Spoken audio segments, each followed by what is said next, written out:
All right, guys, we are back with part 3 of Dylan Wolfe's story, where she opens up about how difficult it was to make the decision to end her soccer career in order to save her knee. The knee that had gone through so much with surgery after surgery and infections, and ultimately all of that time she spent physically recovering really took a toll on her mental health. So I am so inspired by her story of how she turned all of those really difficult experiences into some awesome work that she does today to empower young kids, to open up about mental health and supporting others to know that you're not alone. So here's Dylan with the rest of her story.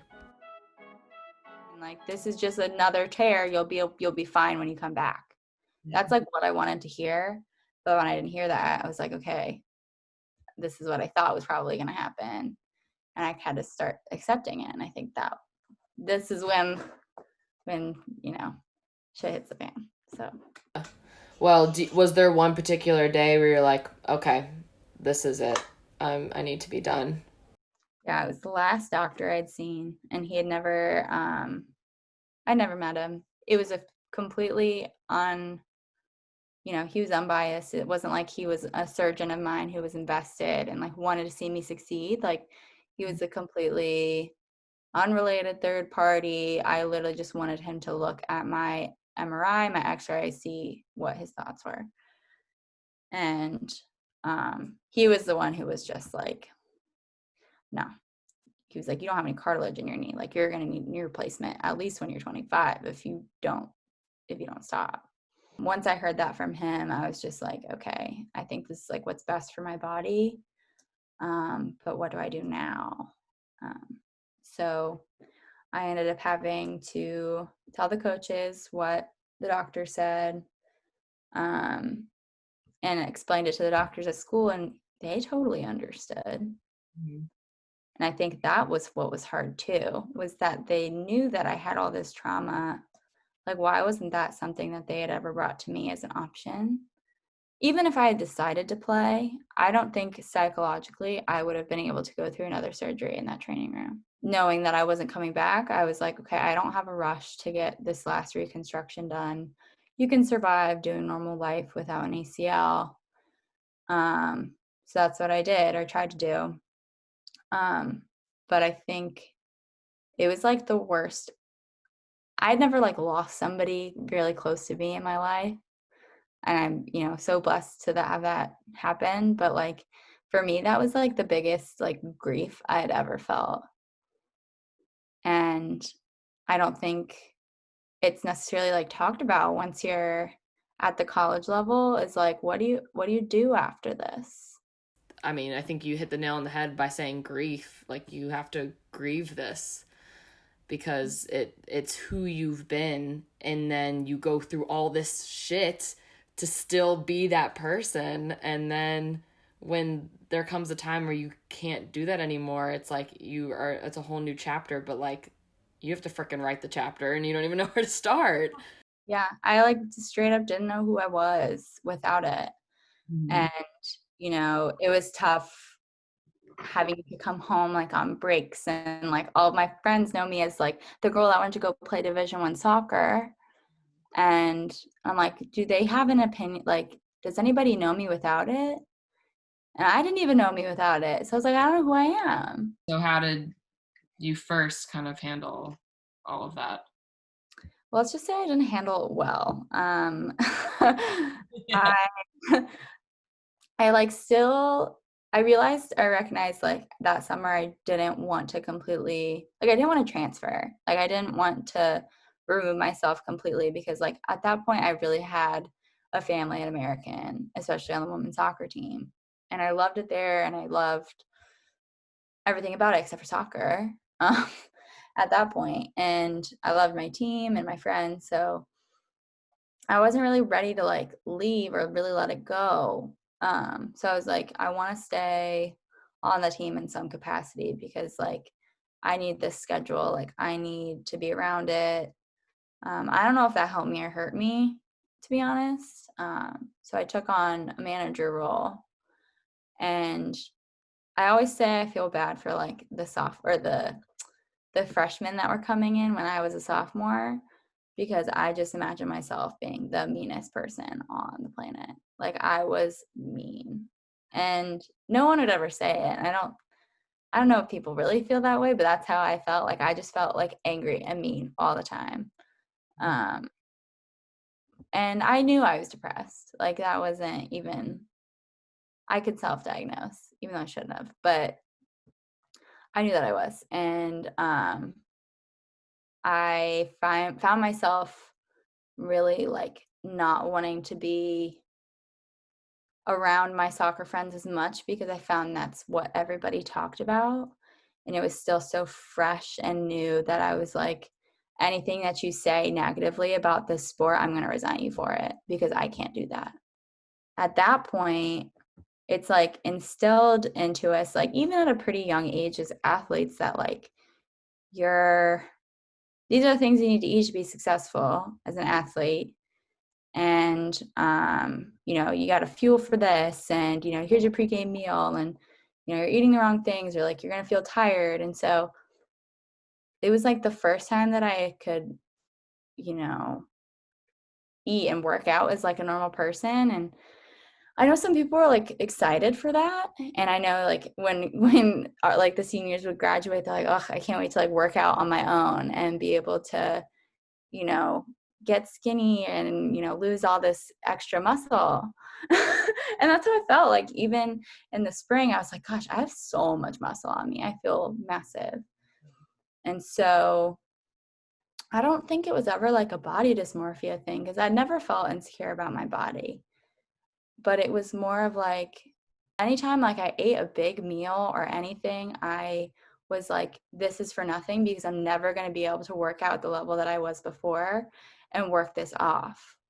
Like this is going to negatively affect my health. Like it's like so hyper focused on what I ate. I ended up like binging a lot, and it was just that obviously like affects your mental health too and your confidence. And going back to how like soccer is like an outlet, anytime like something hard happened in my life, it felt like the world was ending because I had no outlet. Nobody else, like, I was like, ugh, nobody understands. Like, I'm the only one that feels like this. And so I blamed a lot of people, and I was just like really probably in the worst place that, my sophomore year.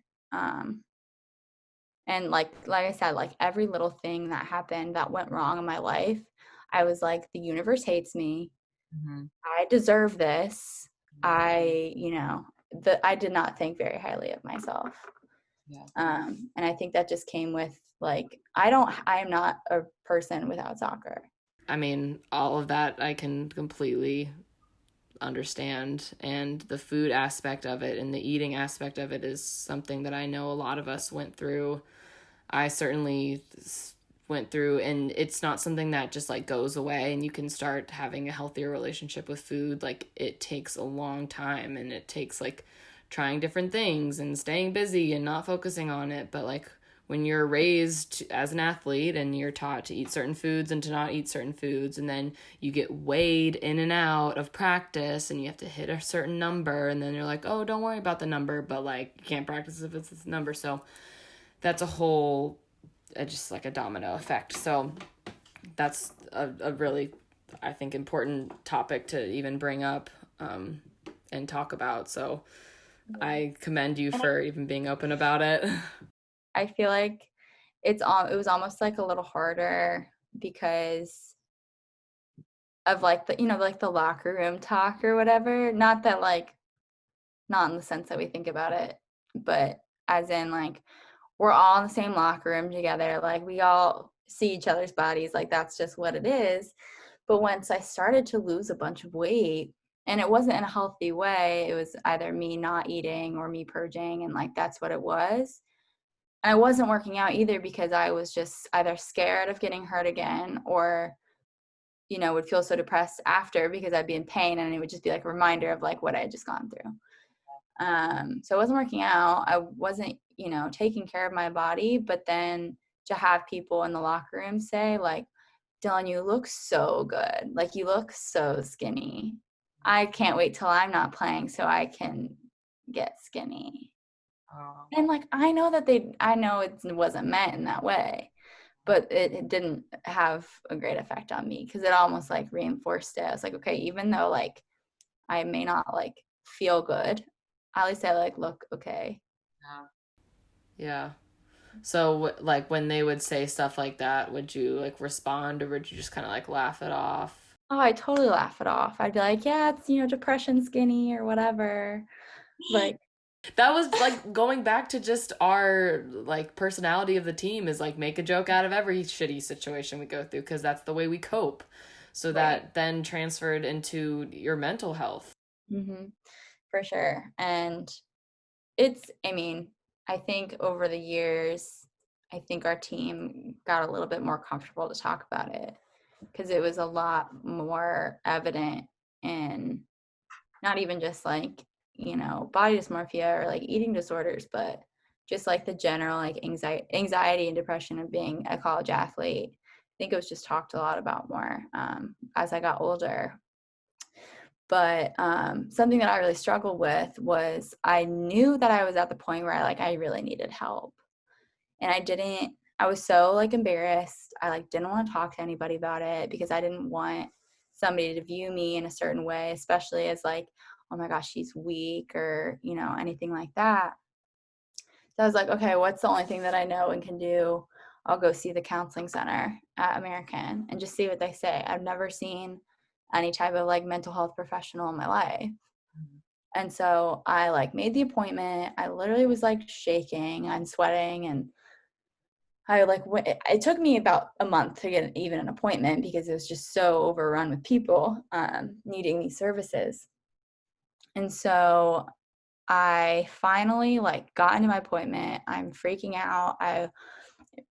It was like a fully glass door. So I was like in the main student center area. So I was like, if somebody is passing me by, they're going to see me. And this is going to be really embarrassing for me, which I shouldn't have felt embarrassed, but that's just like how I felt. And I finally got into my appointment and, they did the typical, like, why are you here today? Like, what brings you here? Like, blah, blah, blah. And I unloaded it. I was like, I've been holding this in forever. He does not know me. He does not care to know me but I'm going to tell him every single thing that's ever happened in my life, including this. I think he was a little concerned. And what it came down to was he, he was like, he basically told me he couldn't help me. And he thought that I should see a specialist or someone that's more equipped to help me than he is. Wow. And so he sent me some references, a place I could go to in the area.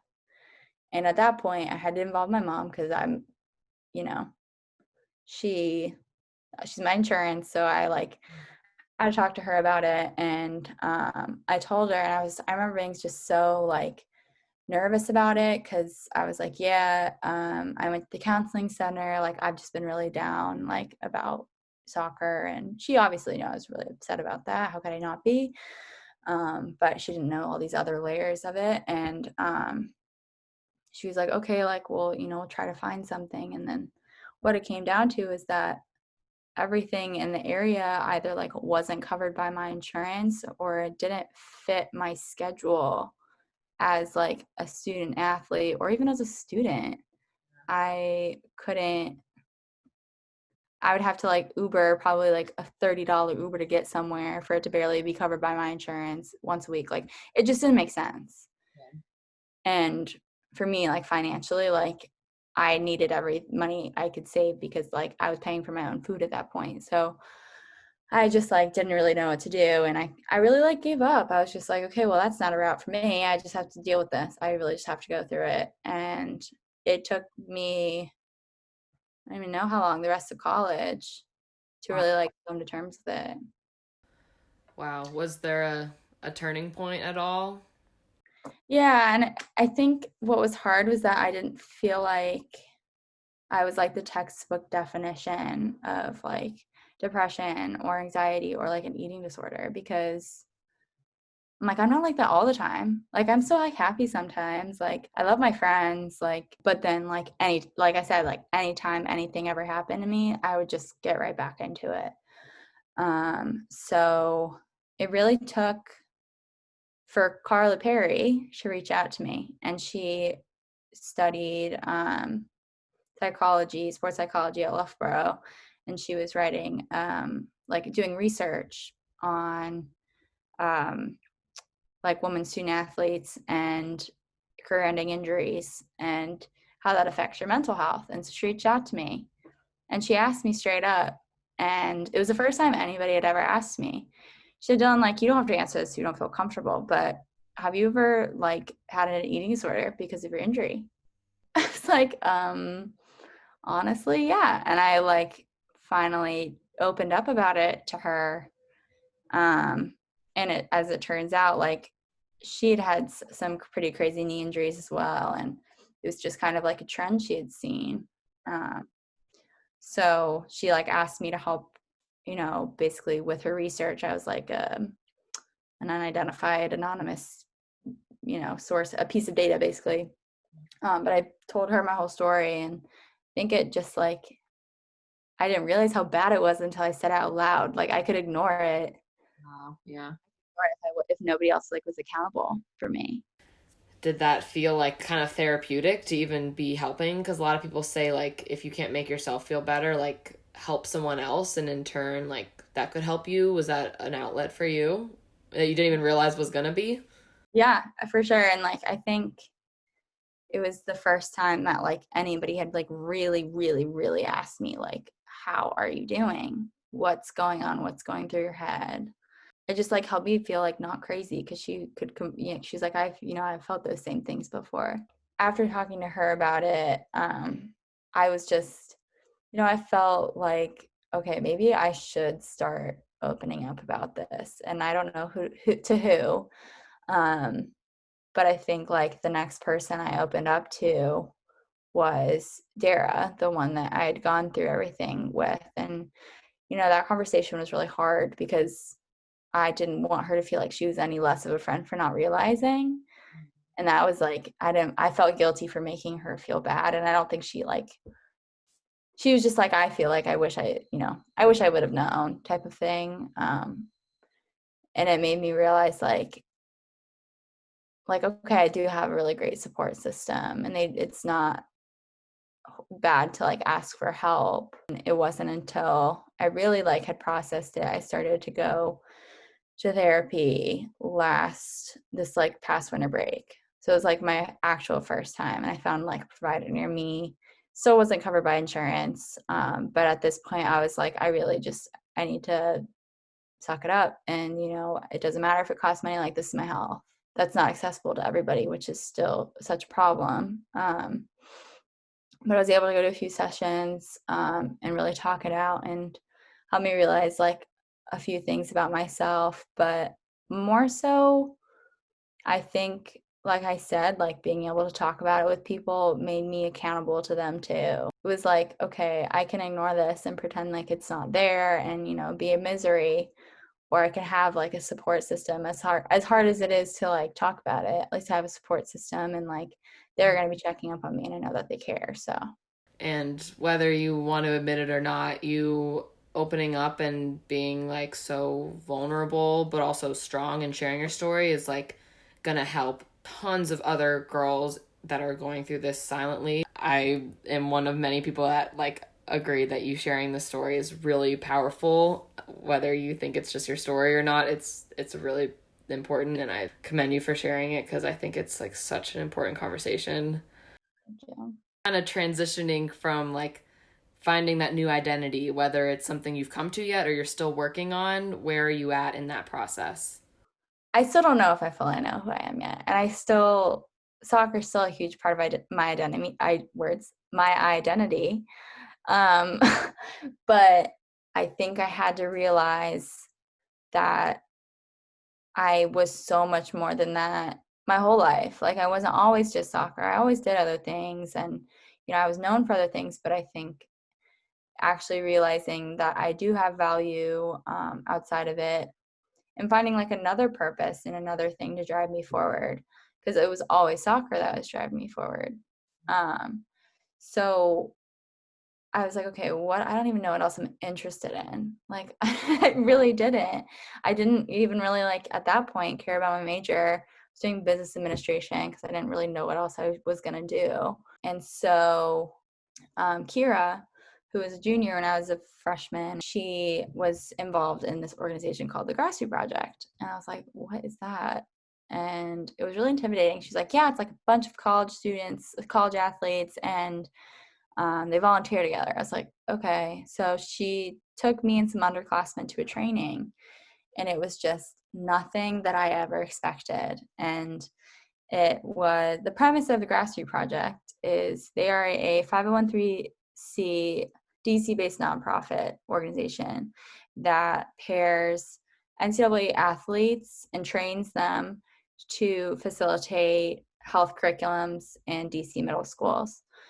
And I didn't ever realize that in my childhood, like this was information that I never got. Mhm. And so to think that, oh, I could, I could have an impact on somebody's life by giving them this information, it's pretty worthwhile. And that was like what drove me to do it in the first place. And then it kind of like led me on this pretty crazy path towards what I'm doing now. It's like I got really passionate about social justice and like health inequity and like why things are the way that they are and why these students aren't getting the information that they should be getting. Um, and thinking back to me growing up, like I was told that